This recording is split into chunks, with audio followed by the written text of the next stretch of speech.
Hello students, इस video के thumbnail को देख करके आपको गुस्सा तो आ ही रहा होगा, क्योंकि कोई भी चीज़ हम पढ़ते हैं और कुछ दिन बाद जो है हम उसको भूलने लग जाते हैं, जिसको कि हम बहुत बड़ी समस्या मानते हैं। लेकिन मैं क्या कह रहा हूँ कि भूलना समस्या नहीं है। तो स्टूडेंट्स, अब मैं आपको बताने वाला हूँ कि मैं ऐसा क्यों बोल रहा हूँ कि भूलना समस्या नहीं है। तो अगर मैं आपसे एक सवाल पूछूं कि आपकी लाइफ में आज से 5 साल पहले जो कुछ भी हुआ उसमें से आप 99% चीज़ें भूल चुके होंगे, तो क्या आपको इस बात से कोई समस्या है? तो निश्चित रूप से आपका जवाब ना में होगा। लेकिन स्टूडेंट्स, हम पढ़ाई ये सोचकर ही करते हैं कि हमें वो चीज़ें लंबे टाइम तक याद रहें, लेकिन उसको भी हम भूल जाते हैं। इस बात से हमें समस्या है। कहने का मतलब ये है कि हमें माइंड जो है हम चीज़ों को भूल जाता है, उससे हमें कोई समस्या नहीं है। लेकिन हम जो पढ़ते हैं उसको भी भूल जाते हैं, इसमें समस्या है। तो अब जो मैं आपको बोलने वाला हूँ उसको आप पूरे ध्यान से समझिएगा कि अगर आप पढ़ाई भी उसी तरीके से करते हैं जिस तरह से आप बाकी के काम करते हैं, तो आप पढ़ी हुई चीज़ों को भी उसी तरीके से भूल जाएंगे जिस तरह से आप बाकी की चीज़ों को भूल जाते हैं। तो स्टूडेंट्स, मैंने जो ऑब्जर्व किया है कि हमारे माइंड का जो वर्किंग फंक्शन है वो हमारे कंप्यूटर के रिसाइकल बिन की तरह है। रिसाइकल बिन में कोई भी डेटा जाता है तो जो डेटा पुराना होता जाता है वो ऑटोमेटिक डिलीट होता जाता है। उससे हमारे कंप्यूटर की जो मेमोरी है वो फ्री होती रहती है और हमारा कंप्यूटर अच्छे से काम करता है। इसी तरीके से हमारे माइंड में जो भी इंफॉर्मेशन पुराना होता जाता है उसको माइंड भूलता जाता है, और चूँकि माइंड भूलता जाता है तो माइंड में फ्री स्पेस क्रिएट होता है और हमारा माइंड अच्छे से काम करता है। लेकिन एक चीज़ और है कि अगर आप रिसाइकल बिन के डेटा को अपने कंप्यूटर में परमानेंटली सेव करना चाहते हैं या लंबे टाइम तक सेव करना चाहते हैं, तो आपको रिसाइकल बिन में जा कर के उस डेटा को रीस्टोर करना पड़ता है। उसी तरीके से अगर आप चाहते हैं कि पढ़ी हुई चीज़ें आपको लंबे टाइम तक याद रहें, तो उसके लिए आपको पढ़ाई को कुछ अलग तरीके से, कुछ साइंटिफिक तरीक़ों से करना पड़ेगा।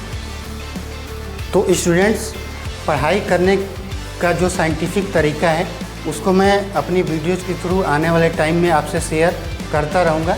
लेकिन पढ़ाई का जो साइंटिफिक तरीका है उसमें एक प्रोसेस होता है रिवीजन, कि अगर आप चीज़ों को सही ढंग से रिवाइज करके पढ़ेंगे तो चीज़ें आपको लंबे टाइम तक याद रहेंगी। इसका प्रूफ क्या है कि अगर आपसे मैं सवाल पूछूं कि क्या आपको ABCD याद है, तो अगर आप 20 साल 25 साल के भी होंगे तो आपका जवाब हाँ में होगा कि आपको ABCD बिल्कुल अच्छे तरीके से, बिल्कुल प्रॉपर सीक्वेंस में याद है। आप सोच के देखिए कि जो चीज़ आप क्लास LKG में, UKG में पढ़े थे, वो चीज़ आपको 20 साल बाद कैसे बिल्कुल सीक्वेंस में याद है। तो आप ध्यान से जब ऑब्जर्व करेंगे, तो जब हम छोटे थे तो कोई भी आता था, कोई गेस्ट आता था तो हमसे पूछता था कि बाबू इधर आओ, किस क्लास में पढ़ते हो? और आप जाके उसको बताते थे कि मैं LKG में पढ़ता हूँ। अच्छा ठीक है, अगर आप LKG में पढ़ते हो तो ABCD सुनाओ। फिर 1 साल बाद कोई आता था मिलने, तो वो पूछता था कि किस क्लास में पढ़ते हो? आप बताते थे कि UKG में पढ़ता हूँ, तो पूछता था कि ABCD सुनाओ। और लोगों ने इतना हमसे ABCD सुना, ABCD का इतना रिवाइज करा दिया कि वो चीज़ें अब तक हमें याद हैं। और मैं इस पूरी गारंटी से कह सकता हूँ कि अगर सब कुछ ठीक रहा तो मरने से 5 घंटे पहले तक भी आप ABCD बिल्कुल अच्छे तरीके से सुना पाओगे। तो स्टूडेंट्स, ये मैं कोई नई बात नहीं कर रहा, आपको भी पता है कि रिवीजन करने से चीज़ें लंबे टाइम तक याद रहेंगी। लेकिन सवाल ये उठता है कि हम रिवाइज करते क्यों नहीं? क्योंकि रिवीजन करना बहुत ही बोरिंग काम है। हम कोई भी चीज़ पढ़ते हैं और जब उसको रिवाइज करना होता है तो हमारे माइंड में क्या ख्याल आता है, इसको तो मैंने पढ़ा हुआ है, ये तो मुझे आता है। बट एग्जैक्टली ऐसा होता नहीं है कि वो आपको आता ही है। जब आप रिवाइज करेंगे तब आपको पता चलेगा कि एक्चुअल में क्या कंडीशन है। लेकिन हमारा माइंड जो है हमें मिसलीड कर देता है और हमें लगता है कि हमें तो ये आता है, तो रिवीजन करने की क्या ज़रूरत है, और वो काम बोरिंग लगता है, इस वजह से हम उसको नहीं करते हैं। तो स्टूडेंट्स, अब तक तो आपको कंफर्म हो गया होगा कि अगर आप चीज़ों को रिवाइज करके पढ़ेंगे तो चीज़ें आपको लंबे टाइम तक याद रहेंगी। तो आपके रिवीजन में हेल्प करने के लिए मैं कुछ बैचेज लॉन्च कर रहा हूँ, जिसमें पहला बैच है अभ्यास बैच।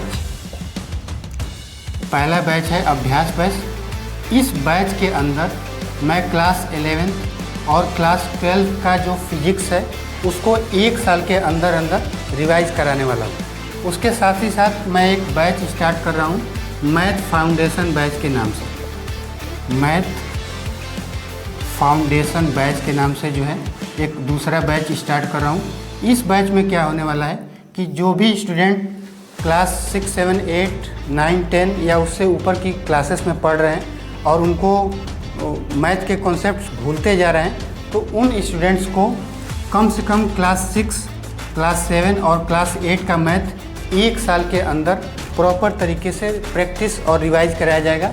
उसके साथ ही साथ अगर टाइम बचता है तो क्लास 9th और 10th का भी मैथमेटिक्स में आपको रिवाइज कराऊंगा। तो अगर आप अभ्यास बैच और मैथ फाउंडेशन बैच के बारे में और डिटेल में जानकारी चाहते हैं तो इस वीडियो के डिस्क्रिप्शन बॉक्स को आप चेक करेंगे, वहाँ पे मैं आपको लिंक दे दूँगा। वहाँ से जाके आप डिटेल में समझ सकते हैं कि अभ्यास बैच शुरू करने का मेरा पर्पज़ क्या है या फिर मैथ फाउंडेशन बैच में क्यों शुरू कर रहा हूँ और इससे आपको किस तरह से हेल्प मिलने वाली है।